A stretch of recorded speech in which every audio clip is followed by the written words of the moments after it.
This is Scott Ritzema. Scott is from First Waupun. We've had a few people from First Waupun on in a row now. You guys have, aside from Pastor Greg, I think 3 other people who do preaching. Is that right, Scott?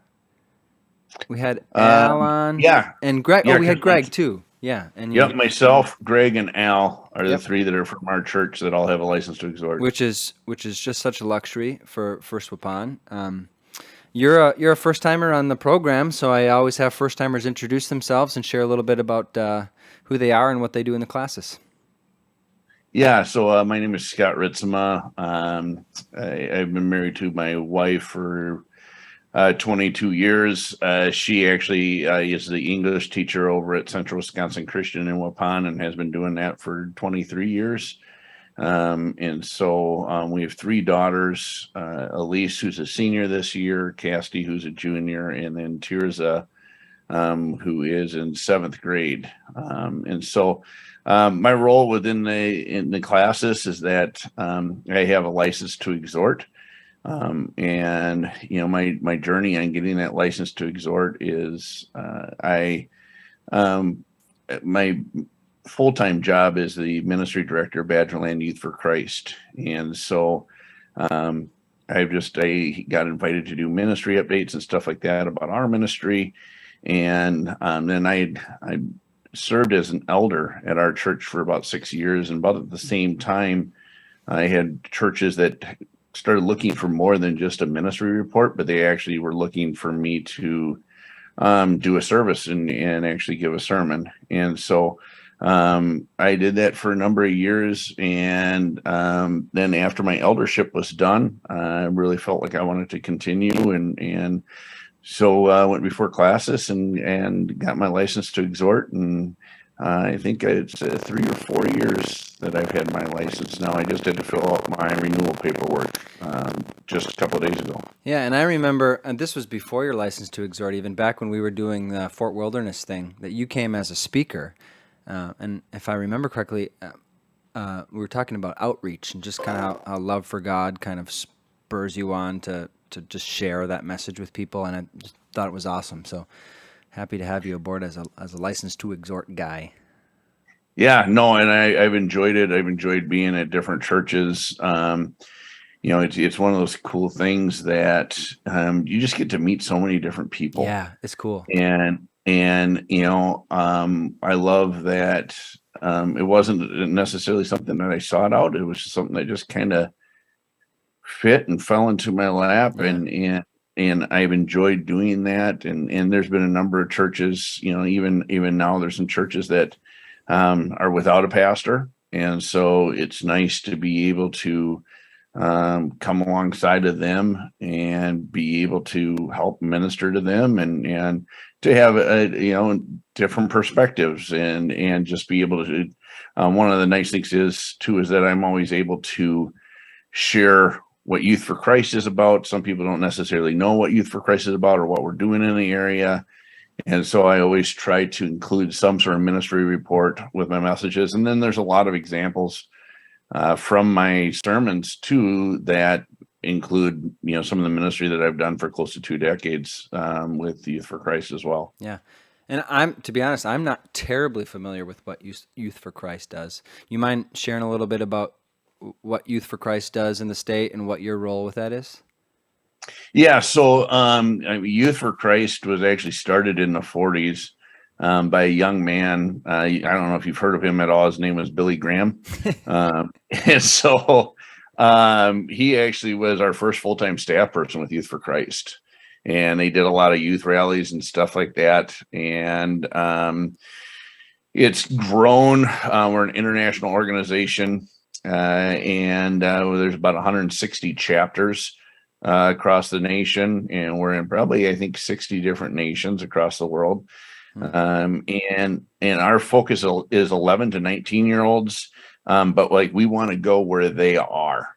And so we want to go, like I'm a high school softball coach. And so what that allows me to do is actually go onto the kids' turf, meet them there, build a relationship with them, and meet their physical needs, emotional needs, and spiritual needs. And so because I've been there for so long, I've been able to run a Bible club right on campus on Thursday mornings. I've been doing that for about 17 years. Wow. And you get a chance. It's crazy because you get a chance to minister to not only to those students, but to, some of the teachers and administrative staff. And it's just something that I've loved doing. I did high school ministry in Waupun for 9 years, and our chapter grew and expanded. And so we restructured, about 9-10 years ago, and I was placed in the ministry director role. And so I supervise a lot of our ministry staff. We have a jail ministry in Fond du Lac in Washington County, where here again, we want to go into the juvenile jails and meet kids right there. And I've had a chance to go into those jails a couple of times, and what some of these kids experience. I mean, last time I went in, which was about 6 months ago, I met like this kid who was in 8th grade, and he constantly was getting incarcerated, and I'm like, what's going on with your life where you've been incarcerated this many times, and the hurt is so raw, and to be able to be the hands and feet of Jesus, when they don't get a chance to really experience that a whole lot, is just very humbling. And so we have that ministry. Some interesting overlap there with Al Venheisen, who we've had on Classis Wisconsin Weekly before. So anybody who's watching who kind of interested in what happens in a prison ministry, you can watch that episode. I'll try to link that as well. And Al's got some really cool stories to share about the impact that prison ministry has, much like you're sharing. But anyways, continue on, Scott. Yeah, and Al does some of the long-term stuff. Like, he's going behind the bars. He's doing some of the long-term stuff where it's like what youth return type of thing. There is some long-term stuff, but that's up north. And we actually have another JJM, or when I say JJM, that stands for Juvenile Justice Ministry. But we have another JJM staff that's up there. But then we also have a parenting ministry, where we reach out to young and parenting teens, and most of it is moms. We have a few dads that come in, but a lot of times what happens is the moms are the ones that are ending up raising these kids as single mothers. And dads a lot of times don't necessarily stick around, which is a sad thing. But we're able to be the hands and feet there, and we've worked with the school district, with the Fond du Lac School District, so much that our parent life director actually has an office at the school. So any teen that finds himself in a situation where they're expecting a child gets referred to our ministry, which is a cool cooperation that we have with the high school there. And we've ministered to moms as young as when they found out they were pregnant. They were in the 7th grade. Oh, wow. And I mean, that's as old as my youngest daughter. Wow. And it just, I'm just in awe of how our parent life director works with these young moms and equips them and just gets them tied in. And just, I love seeing her heart on being able to, another connection with the classes. I'd like to drop these in when I think of them. The ladies from Calvin and Christ Community Church, the CRC churches in Sheboygan, run a teen MOPS and a MOPS program that I've had a chance to drop in on a couple of times. It's just really, really impactful, transformational ministry. So I appreciate that too. Sorry to keep interrupting. It's okay. I mean, when the Bible talks about making sure that we're taking care of the widows and the orphans and stuff like that. That's it right there. Yeah, I had, there was a pastor who was actually in the CRC and says, hey, you know what? Like, some of these teen moms, like, those are the widows. There's no whole lot of support for them. And if they choose life, like, let's be with them long term. Not just, be like, hey, glad you had your baby and now good luck with that. You hear that kind of, in that debate, Roe v. Wade's been back in the news, obviously, and that's a common retort against Christians or pro-lifers in general, they say, well, you want them to have the baby, but then you don't care about them after the baby's born. And we need to kind of step up to that challenge and do exactly what YFC is doing and Teen Mops programs are doing and kind of put the money where the mouth is, kind of back up the talk and care for these people. It's really important. Is Youth for Christ the people who put on See You at the Pole as well?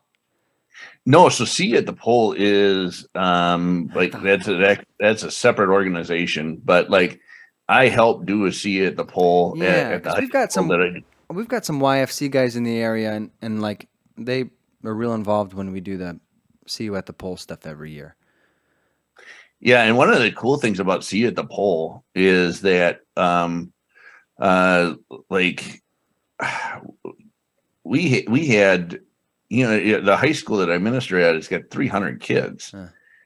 And we've had it, where we've had over 50, not only kids, but teachers and administration that are all joining hands around the flagpole to pray together. And we got people from, Pentecostals to Catholics that are joining hands and praying for our nation, praying for our world, praying for their school, their school. Yeah. I mean, it's if you've never been a part of one, it's just it's really cool experience to be a part of one. And so, that's coming up the end of September. Yeah. So I'm doing a little bit of legwork there to try to get things set up. And I feel very convicted that, it needs to be something that's student led.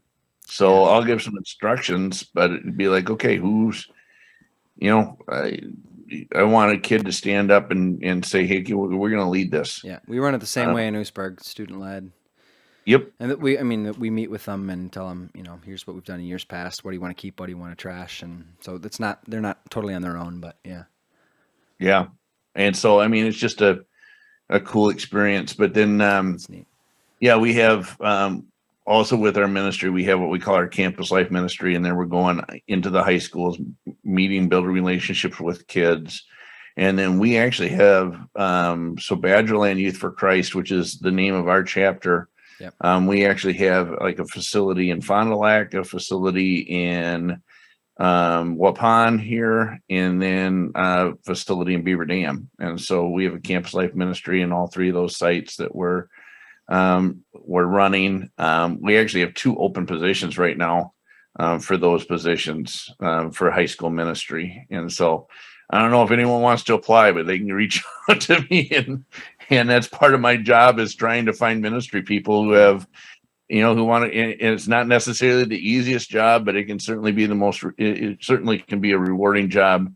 Today happens to be my 50th birthday, and so it's cool to see like all those relationships start to click back.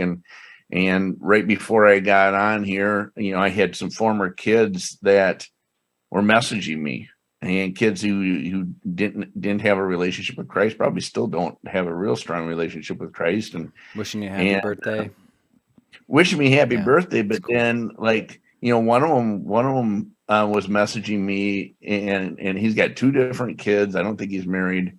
But he's just like, hey, I just want to tell you thanks for pouring into my life. And then I had another gal who was messaging me, and I love it. It's not just happy birthday, but it's a little more in depth that they message me. They don't just post on my Facebook wall, but they actually send me a message, and just was talking back and forth to her. And she goes, hey, I'm just, I'm looking at my past, the mistakes that I made in my past, and really trying to figure things out and what I need to do, and different areas I need to examine in my life. And it was just like this huge open door for me, just to say, well, for one, I would love to join you in that. Like, that's my heart. That's my passion, is to help people on their faith journey. And, I even said to her, I said, I really hope that, the spiritual aspect, your relationship with Christ, is a part of that. Yeah. I mean, that's my heart and passion. And that's why I do what I do with my job. But then, I also you asked kind of like, okay, as far as classes and as far as church like what are some things? I mean, I love teaching our profession of faith class. Oh, cool. And to be able to be a part of that and journey with people in that profession of faith where you can be very direct and I love saying, okay, like this is part of what we have, but okay, how does this apply to you? How are you going to make a difference? How are you going to grow in this? And I'm very adamant on, hey, profession of faith is not the end all be all. Yeah, you're not done. Yeah. This is an important step in your faith journey. But this is like that sanctification process is going to happen until you're 6 feet under. Yep. And so just really want to, and I know for me, I've had my ups and my downs. I'm sure I still will have ups and downs. But God is faithful. God's good, and He's always going to be there. And so, are we aware of what He's doing in our lives, and how can we become more like His Son? Yeah. And so that's my heart and soul. Yeah. Normally we follow up with what have you been working on, but I feel like we kind of got into that already, kind of naturally. But we always close with any prayer requests. Scott, anyways, we can pray for you, First Waupun, Youth for Christ. Yeah, I mean, always just lift up the Youth for Christ ministry. What we're doing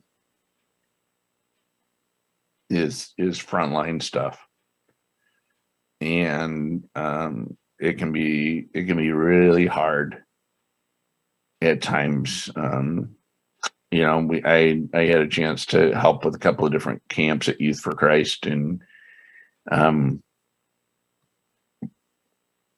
we were literally battling for some of these kids' lives. And we need the support of the church. We covet your prayers big time, because it is, when you're working with kids who are lost, man, they can get messy, it can get hard. And so any support that we can have I'd just be very much appreciated. And just for me to, in my role as ministry director, like I mentioned before, like we got 2 open positions right now, and there's a lot of kids that are hurting. The mental health of our youth today has been impacted in a pretty big way, and to have people engage in that, and have the church engage in that. Let's get after it. Jesus calls us to do that. Yeah. And so, those are probably the big things just to pray for, and just, pray for the Waupun. And I love some of the things that God's doing in our community. I mean, we got some pretty active ministries that are going on, and we're trying to make a difference. First CRC in Waupun is actually having a block party on Saturday night, and we got a bunch of games and food, and I'm going to be DJing and playing a bunch of music just to attract our neighbors. Yeah. Just let's get our neighbors on our parking lot so that we can build relationships with them, so that we can hear from them. Yep. So that we there's been such a huge divide between the church and those who are unchurched, and it's not their responsibility to come to us. It's our responsibility to go to them. Yeah, we're called to be the ambassadors of reconciliation, so it's our job to fix those wounds. Yeah. And so, I mean, to be praying that the church would be that light that we're called to be in this world that continues to get darker. Man, like let's get an army to reach out, because we need one. Jesus calls us to be his disciples, and so let's do that. Yeah. Thanks, Scott. We'll be praying for your students. and also for the Holy Spirit to be at work in the outreach effort of First Waupun at that block party. Yeah. And happy thank you. birthday! Enjoy your birthday. I will. Thanks so much. Don't eat too much steak. I can't guarantee that. Yeah. Is that possible to eat too much? I suppose it is. It's possible. It's possible. We might push the bounds a little bit today. Well, I'll check in on you. Make sure you're okay tomorrow. All right. Awesome. Thanks so much. Appreciate it, Scott.